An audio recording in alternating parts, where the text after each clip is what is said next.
Então, pessoal, nosso trabalho é sobre vacina com aplicação ao sarampo. E eu vou falar das características principais da vacina. Vacina é um imunobiológico que aumenta a imunidade de um indivíduo contra uma doença específica. E isso se dá porque na vacina existem agentes que se assemelham aos agentes infecciosos causadores de doença, como micro-organismos mortos, atenuados, um toxoide ou uma proteína de superfície. Além disso, a vacina estimula o sistema imunológico e também gera uma memória imunológica através dos linfócitos B. E por fim, uma vacina ideal, ela deve ser eficaz, segura, ter uma proteção prolongada, induzir a produção de anticorpos e induzir resposta de célula T. Então, gente, vou falar rapidamente sobre a produção da vacina com o vírus atenuado, no caso, o vírus do sarampo. Existem cepas de referência na qual o vírus foi destituído de sua virulência. São duas formas. Uma das formas é a mutação, na qual se verifica a cada repique da cepa do vírus, aquelas que foram perdendo sua virulência, para serem isolados e levados adiante na técnica, na produção, nos ensaios. E por direção também pela engenharia genética, na qual é retirado o gene que confere a virulência ao vírus. Depois disso, a replicação do vírus em ovos ou em cultivos de células in vitro, que permitem com que o vírus atinja uma concentração suficiente para poder compor a vacina, né? Ser liofilizada e poder ser administrada, aplicada clinicamente, né? Como se dá isso? É inoculado no ovo embrionário da galinha, aquele ovo que é estéril, destituído de qualquer patógeno específico, e ele tem um tropismo para a membrana coreoalontoide, é ali que ele se replica. Compondo isso, tendo a dosagem suficiente, o embrião ele é triturado e o vírus é isolado e purificado novamente para poder ser liofilizado e compor a vacina para aplicação médica. Então, esquematicamente, o vírus, a cepa, né, do vírus com destituído da sua virulência, ele é inoculado no ovo embrionário, justamente no anexo embrionário da membrana coreoalontoide, onde o vírus vai se replicar e compor, né, uma dosagem suficiente para compor a vacina. Ele, depois disso, ele é armazenado a menos 70 graus Celsius para ser estabilizado e não ter mais a replicação do vírus, e depois acondicionado e liofilizado e acondicionados em ampolas para administração clínica da vacina. Bem, eu vou explicar como funciona o mecanismo da vacina do sarampo. Ela consiste basicamente em você inocular no hospedeiro o patógeno atenuado do móvel vírus. Como que funciona? Os linfócitos B irão reconhecer e fagocitar esse antígeno e processá-lo em um complexo peptídeo MHC. Esse complexo ele é reconhecido pelo TCR do TCD4. Logo após isso, os coestimuladores CD40 e CD40L vão amplificar o sinal das células T, favorecendo com que elas possam ajudar na proliferação e estimulação das células B. Isso levará elas a se diferenciarem em plasmócitos, que são as células efetoras, e linfócitos B de memória, que são as células de memória. Logo após isso, ocorrerá a expansão clonal, onde essas células serão multiplicadas.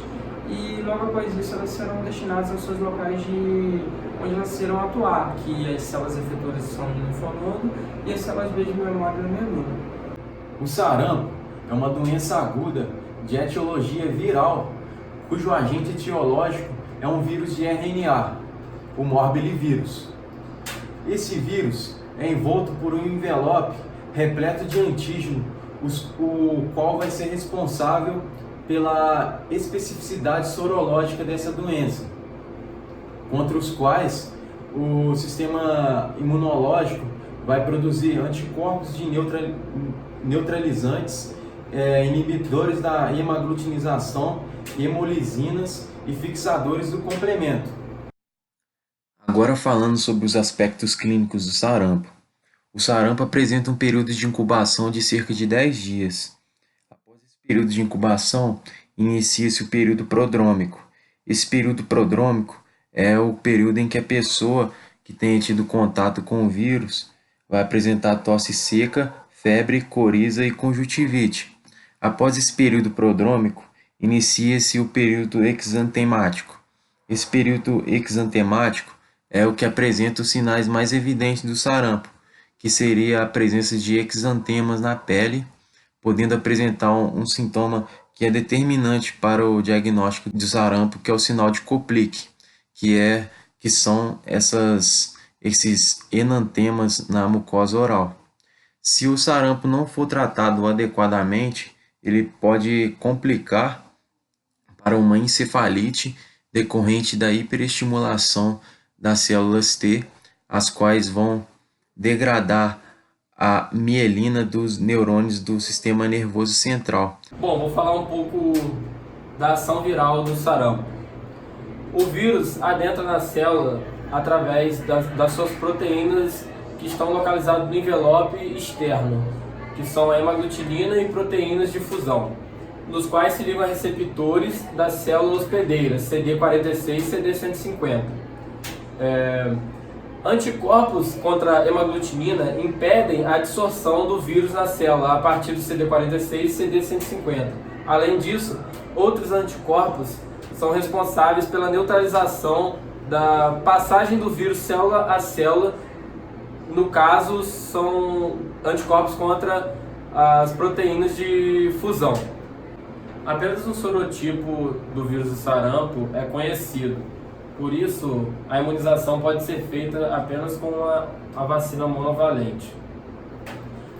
O humano é o único reservatório de vírus do sarampo, uma doença contagiosa por ser de transmissão direta, através de secreções catarrais e gotículas de saliva que ficam suspensas no ar. No caso do sarampo, estão envolvidos tanto a resposta humoral quanto a resposta celular.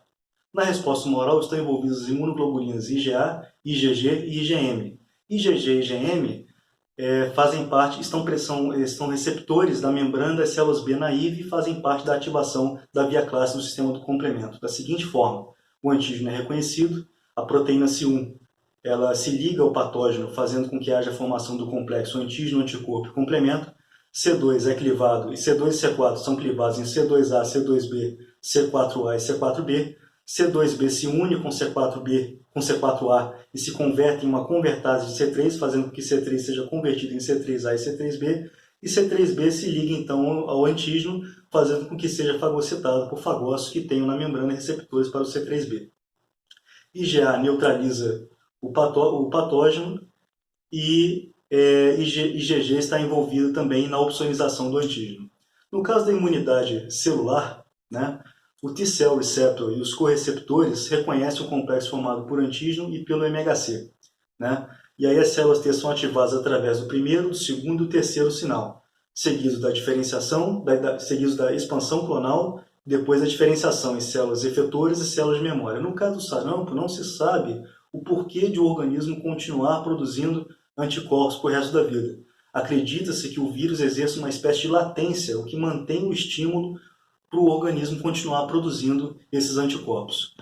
As três principais proteínas imunogênicas do vírus do sarampo são as proteínas de fusão, as nucleoproteínas e as hemaglutininas.